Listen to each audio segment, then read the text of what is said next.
to the Basic Physics Creators channel.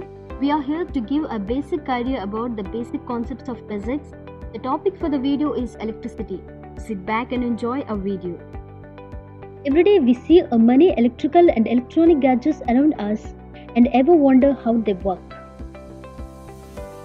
Well, the backbone of their working is electricity. So our daily lives will be so hard without electricity. So I would like to explain the topics electricity. Now let us see what is electricity, how it is generated and how it is used. Let us ask ourselves what is electricity. If we look into its definition, it's briefly defined as a flow of electric charge but is not as simple as it defined.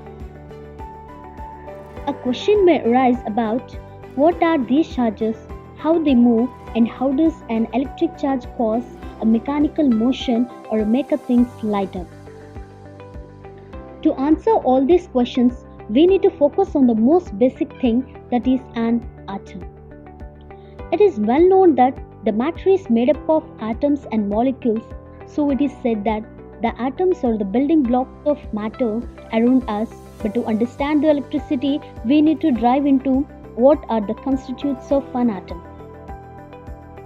It is well known that the atoms are made up of electrons, protons, and neutrons, where the electrons revolves around the nucleus, which consists of protons and neutrons. Free electrons are crucial for the working of electricity, which are available in the outermost shell of the atom. The electrons allows us to move a charge, which is what electricity is all about. Speaking of a charge, it is a property of matter just like mass, volume, or a density, and also it is a measurable. We have two types of charges, positive and negative. In order to move our charges, we need a charge carriers. That's where the electrons and protons comes in handy. Electrons and protons carry a negative and a positive charge respectively in an equal amount. The charge of electrons and protons is important because it provides us means to exert a force on them, which is called electrostatic force. Like a charges repel and unlike charges attract, and the amount of force exerting between them is dependent on the distance of separation between them. This force is a part of glue that holds the atoms together and also tool needed to make the charges flow. Since we have electrons as a charge carriers, we need free electrons for the charge to flow. To get the free electrons, we need electrons that are less bound to the nucleus in an atom. Such electrons are called valence electrons and are available in the outermost shell of the atom. These valency electrons can be easily knocked out by using the electrostatic force of attraction or repulsion by the other atoms, and after the free electrons are provided, a medium is required for its flow. Here comes the conductors to facilitate the medium for its flow. The conductors and insulators are well known to us.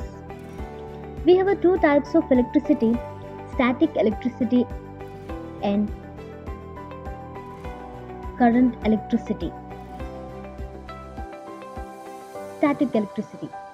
Static electricity exists when there is a pileup of opposite charges on objects separated by an insulator.